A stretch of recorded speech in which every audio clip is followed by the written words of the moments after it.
بسم اللہ الرحمن الرحیم۔ السلام علیکم۔ سواگت ہے آپ کا ایک بار پھر ہمارے چینل میں، اور آج ہم آپ کو بتائیں گے کہ جناتوں میں اور شیاطین میں کیا فرق ہوتا ہے۔ تو شروع کرتے ہیں اپنا سفر۔ زیادہ تر اسکالرز شیاطین اور جنات میں فرق کیسے کرتے ہیں اور جنات کو انسانوں کے سب سے زیادہ قریب مانتے ہیں، کیونکہ قرآن پاک میں جنات اور انسانوں کو اکثر مقاموں پر ایک ہی ساتھ مخاطب کیا ہے، اور ان میں فرق کا سب سے بڑا ثبوت سورہ انعام کی 112ویں صورت ہے کہ ہم نے ہر نبی کے دشمن بہت سے شیاطین پیدا کیے تھے، کچھ انسانوں اور کچھ جنات میں سے۔ شیاطین جنات میں سے بھی ہوتے ہیں اور انسانوں میں سے بھی، جیسا کہ حذیفہ بن یمان رضی اللہ تعالیٰ عنہ سے روایت ہے۔ وہ کہتے ہیں کہ آپ صلی اللہ علیہ وسلم نے فرمایا، میرے بعد ایسے امام یعنی حکمران اور رہنما ہوں گے جو میری سنت پہ نہیں چلیں گے، اور جلد ہی ان میں ایسے بھی لوگ ہوا کریں گے کہ جن کے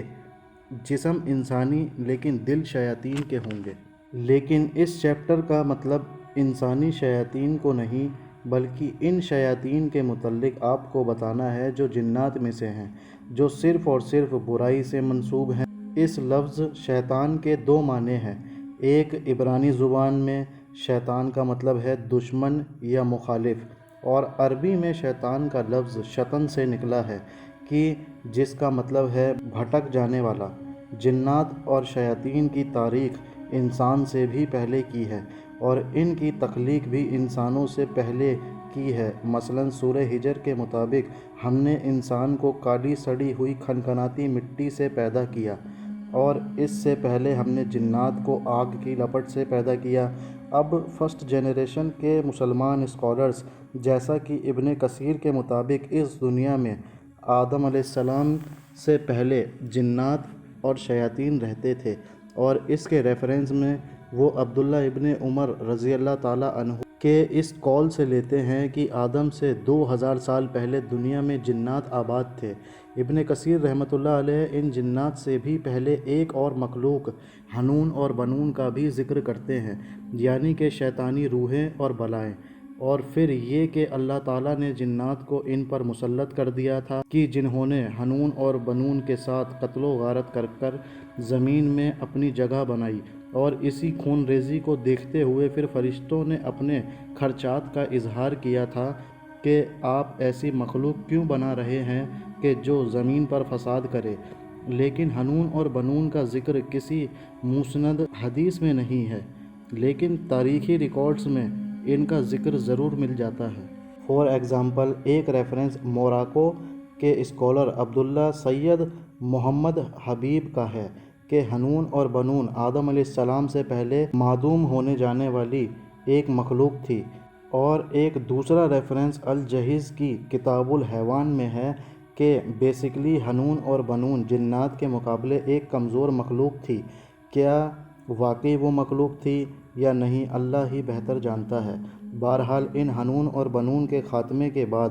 آہستہ آہستہ ان جنات میں بھی سرکشی بڑھنے لگی، اور وہ خود کو اس زمین کے اکلوتے وارث ماننا شروع ہو گئے۔ اور امام صدی اپنی تفسیر میں حضرت مرہ بن مسعود رضی اللہ تعالیٰ عنہ اور ابن عباس رضی اللہ تعالیٰ عنہ سے روایت کرتے ہوئے لکھتے ہیں کہ جب جنات میں یہ سرکشی حد سے زیادہ بڑھ گئی تو جنات میں سے ہی ایک جن کہ جو اس وقت آسمان میں فرشتوں کے ساتھ رہتا تھا، جس کے بارے میں آپ کو آخری پارٹ میں بتاؤں گا، اسے فرشتوں کے ساتھ زمین پر بھیجا گیا، اور پھر انہوں نے زمین، جنات اور شیاطین کو سمندری جزائر کی طرف دھکیل دیا۔ ابو داؤد، بخاری اور سلسلۃ الصحیحہ، ان تینوں حدیث کی کتابوں میں جابر بن عبداللہ رضی اللہ تعالیٰ عنہ سے روایت ہے کہ نبی کریم صلی اللہ علیہ وسلم نے فرمایا، سورج غروب ہونے کے بعد اپنے جانوروں کو مت چھوڑو، اپنے بچوں کو روک لو، کیونکہ یہ شیاطین کے پھیلنے کا وقت ہے، یہاں تک کہ رات کا اندھیرا چھا جائے، پھر اللہ کا نام لے کر دروازہ بند کر دو، اللہ کا نام لے کر چراغ بجھا دو، اور اللہ کا نام لے کر پانی کا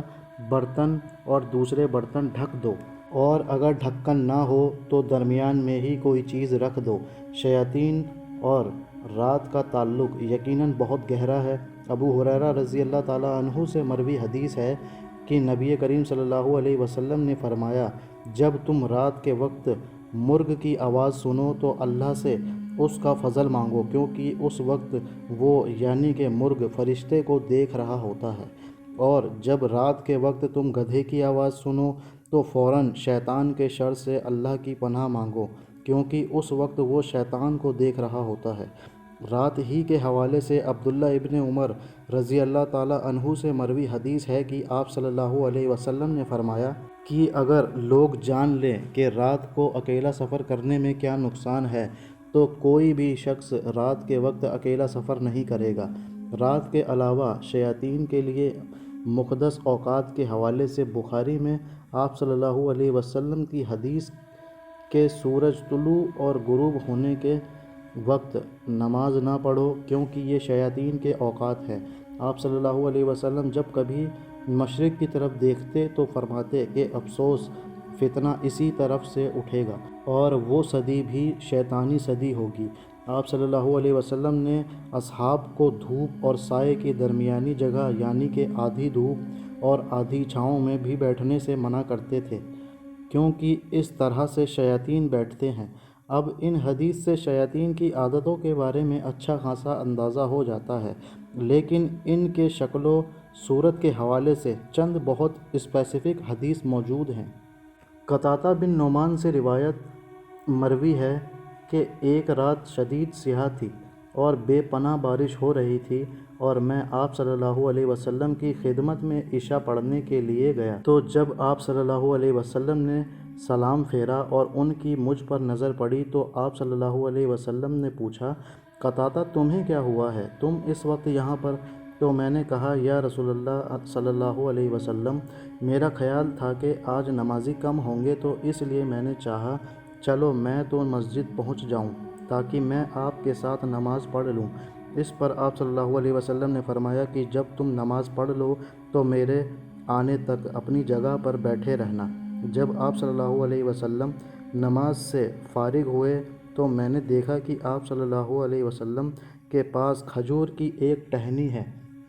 جس کے سہارے آپ چل رہے تھے۔ آپ صلی اللہ علیہ وسلم نے وہ ٹہنی مجھے دیتے ہوئے کہا کہ تمہاری غیر موجودگی میں تمہارے گھر والوں کے پاس شیطان آیا ہے، اس ٹہنی کو لے جاؤ اور گھر تک اسے مضبوطی سے پکڑے رہنا، اور جب گھر کے کونے پر کوئی ایک